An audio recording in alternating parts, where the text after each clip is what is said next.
Alright class, let's talk about exporting your forced perspective photo. So I'm going to go into my Lightroom catalog, which I already have open here, and into my library. I'm in my cropped copies, which I already have edited, and I'm going to choose my best one. I'm going to choose this one right here, and I already have it highlighted. I can look at it closer if I want to. I ended up choosing this photo because I feel like it has a good optical illusion. It's convincing that these people are really interacting with this giant bat, or that they're small, and that they are both in focus at the same time. I've already edited the photo as well. I've cropped it and I made sure that it was straight, and I edited the highlights, the shadows, the blacks, whites to make sure that I get as much detail as possible but no clipping. And I have also increased the contrast and, in my case, a little bit of the texture as well. And then I brought down the saturation a little bit, because when I did that, the saturation got a little bit too unrealistic, a little bit too candy colored, so I brought it down just a little bit. So next what I'm going to do is I want to export this because I want to turn it in.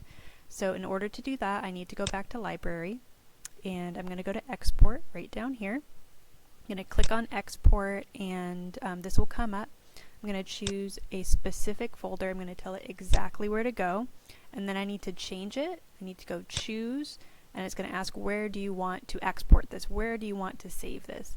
So you'd want to go to desktop, into our project folder, or I guess just select the project folder. So select that, that's where we want it to go.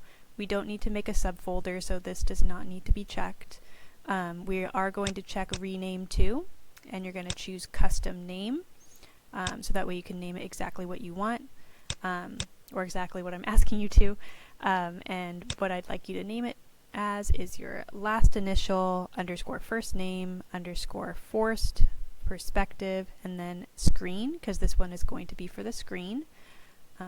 Then we're going to scroll down, skip video, skip file settings, skip image sizing, and then make sure that this is checked.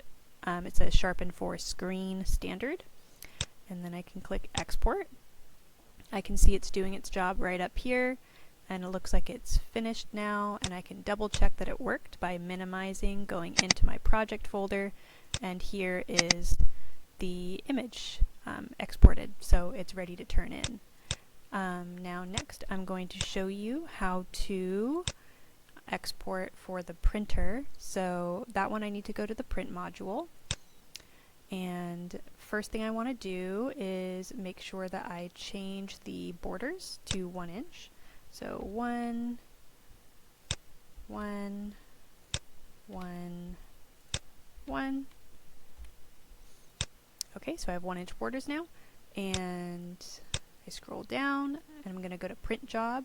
Right now this is saying print to printer, but I need to change that to JPEG, which will give me these options. I'm going to do print sharpening standard for glossy paper, and color management, I'm going to change that to Adobe RGB.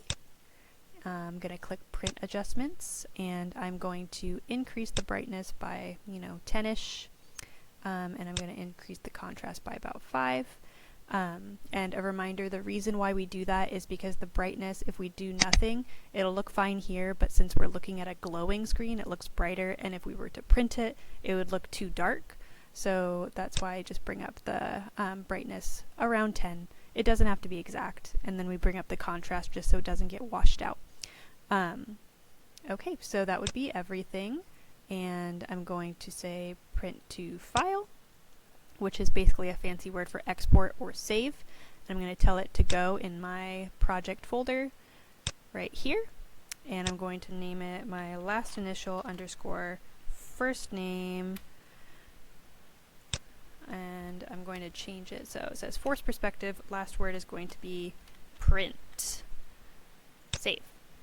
I can see it's doing its job right up there, and I can check that it worked by going into my project folder, and why is it not there?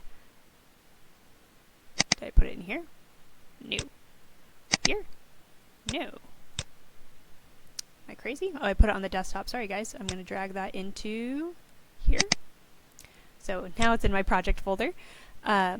And I can see this is the one that's meant for printing. It has the border on it, and the one that's meant for screen does not. And I can upload these onto Google Classroom to get credit. Okay, that's it. Thanks, guys.